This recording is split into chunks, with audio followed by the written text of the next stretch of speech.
Hello students, this is the feedback on Mock 2 Grade 10 English, subject code 184, that is English Literature and Language. Now this candidate has done fairly well in reading. Writing, there are quite a few errors. Grammar is good enough on a better side, but literature is a cause of concern because there are certain aspects that the candidate could not focus. Let us see and analyze what the candidate has done and where the candidate can improve. The reading, unseen reading, it's done fairly well. The candidate has scored full marks. Now you can see that the question numbers are properly in the margin and the option literals are well placed and the answer is neatly written out. This is exactly what is expected of a CBSE candidate, but a little more neatness is expected. The examiner shouldn't be given a thought regarding what literal has been chosen for the answer. Though this is the incorrect answer, that's the reason. So one has to be neat.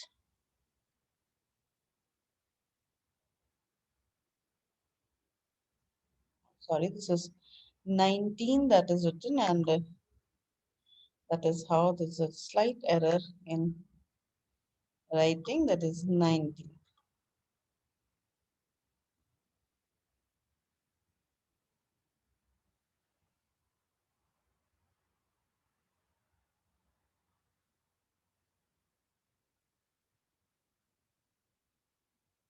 And with this, the total will definitely go down by 1.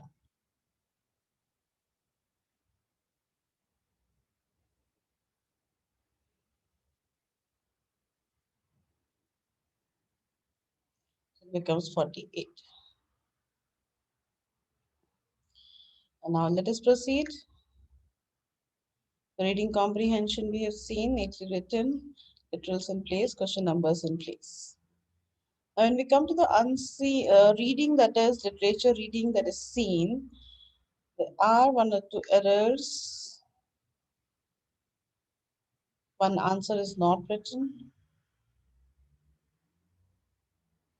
The grammar section, the answer seems good enough, except the two errors.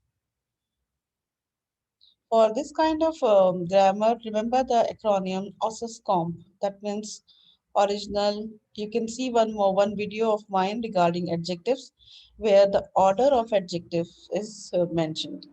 The thumbnail of that video has an owl on the thumbnail. Now, for the writing section, you can see that the country is not written, and we need not write the heading date over there, just the date written out. The designation needs to be in capital letters. Add the before either the company or the institute or the classes or the newspaper, wherever. And again, the country is missing over here. The remaining, the salutation is in place. The subject is fine, all right, but it shouldn't be a longer one. It should be underlined.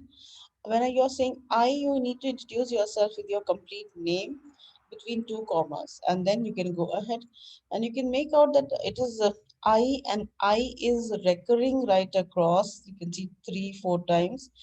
If it is written in formal language, that you have to use passive voice, that then I is not required. It is understood in the passive voice. So try using the passive voice but formal language. The major error in this letter is this bullet points. CBSE has clearly mentioned in its sample answer key that answers or something, a bullet point should not be used at all, because then CBSE cannot mark you for coherence. Coherence means your ideas are not connected very well. So this kind of writing is definitely not accepted in the CBSE writings, where you need to write the details with commas, and additionally, moreover, such transitional words are expected of you. You may underline um, uh, these areas for making it more conspicuous, but definitely no bullet points are expected of you. It will be great. This kind of language is an informal language. You need to use formal language. I will be highly obliged if these details are sent to me. So that is the formal language. Then thank you and your sincerely signature and then name. So that is how this candidate has lost quite marks in writing. So one major pointer is the choice of language. It should be formal language. Secondly, it should be written out in paragraph form. So for coherence, transitional words should be used. And then on for format also the candidate has lost half a mark. Let us proceed to the next writing, that is paragraph writing. First of all, the title is missing. The candidate has lost marks for the format. And then the opening line should be this line. The graph shows. What does the graph show? A particular, say, demographic conditions in a particular year or a range. That should be the opening line. The meaning of mortality is not required over there because it is an analytic paragraph. The remaining information, the candidate has to select which area he's comparing or she's comparing. So that comparison is not established, though the candidate has actually explained the graph rather than establishing a comparison. So there the candidate needs quite an effort. Language of comparison is required. Then proceeding to literature, this is one area where the candidate needs to work hard. The candidate needs to understand the difference between comprehension and literary analysis. If this section is called literature, then definitely the candidate needs to establish literary analysis in this section. He or she need not re-narrate or restate the story in his or her own words. One needs to begin with the writer, mention the title from where it is taken, and then establish with one strong verb and immediately land up with it is evident that, it can be said that, and then you narrate in 2 lines. But if you are re-narrating the answer without any reference or analytic language, then definitely the CBSE has very clearly mentioned that it will not award you marks if there are no textual citations given. So, re-narrating the story, yes, it will fetch you half a mark, but more than that, the marks cannot be awarded. So one has to establish literary analysis in literature. This has been reiterated, and if the candidate is making the same mistake, most probably I could not explain it well to the candidate. The candidate should write the writer's name and then in the writer in the letter to God projects Lenjo, an honest person, or whatever the person wants to explain. And second thing that is to be pointed out is the question number and the question literal.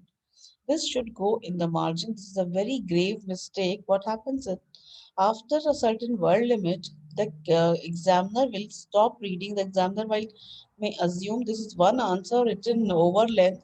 So the examiner may score it off. Just cut it. So these kind of letters mix up with the textual area and these letters go unnoticed. And if you were to look at it, even this question number is not very legible to me. Uh, it looks like a 10 or a 20 or a 0 in a bit between brackets. So this question number should be written clearly. The question literal should be written clearly.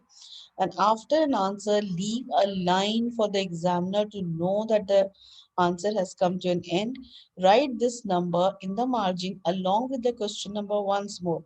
If it is 10B, please write 10B. If it is 10C, please write 10C. So this is one grave mistake. One is that question numbers, because the CBSE exam that needs to add up these marks and transfer the marks on the cover sheet. So if your question numbers are not in place, that is in the margin, you do not deserve marks at all. Though I have given marks, half a mark for each answer. And again, it is not a comprehension.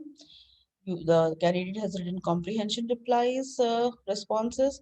It is not expected at all. It is literary analysis. That's a literature section. One needs to bring in literary devices, poetic devices wherever possible. And then opening sentence is missing again. The person should write in past tense. It is just any kind of tense, any tense that is picked and written. And then again, the question literal. See the question 11. It's question 11b. It should be 11b written clearly. If it is 11a, 11a should be in the margin. And but is a conjunction. It should not be written in the uppercase at all. Therefore, this shows that at the end, though it shows some kind of a literary analysis over here, but again try to use appropriate language, it is evident that do not continue as such and end with a full stop. I hope this gives a very clear picture of how the candidate can improve. The book is called or the book is titled. Again, how it is to be done. Again, question number and literal, not in the right place.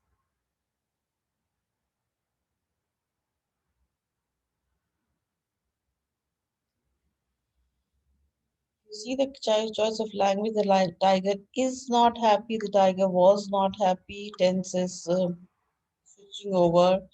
Tiger doesn't pay attention to them as he is not interested in them. He is used or it should be used. Or did the poet personify the tiger? That you are personifying it. If you are personifying it, then bring in literary devices of personification. But make sure that the poet has also personified. I believe the poet has not personified the tiger as at all. It has projected tiger as a ferocious animal in the wild and a tame down or a person, an animal which is engaged. The poet has not personified the tiger at all. So this is a grave mistake which will definitely not fetch you any marks at all. Now, this answer begins abruptly. The parents of the young seagull were. You need to give the writer's name and the opening, the title, and establish in the first line what was the story all about, and then establish. It can be pointed that, it can be cited that, it can be said that, it can be stated that. Bring in those kind of lines, and then, in my opinion, if you need to add extrapolatory answers to it. The use of the word chapter is completely incorrect in English. It is definitely not right. Either you have a prose or you have autobiographical references, or you have short stories, you have narrations, you have essays. You do not have chapters in English. Please make a note. This is completely incorrect English, and this is uh, definitely not a literature terminology that should be used in the literature section.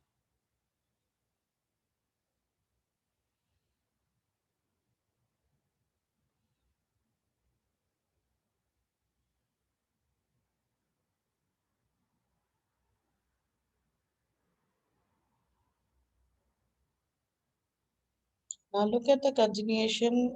After Matilda borrowed her necklace, which looked wealthy, Matilda's lost, which looked like there are missing words in the sentence. And again, it is a narration. Narration means the candidate is trying to show that he or she has understood the story.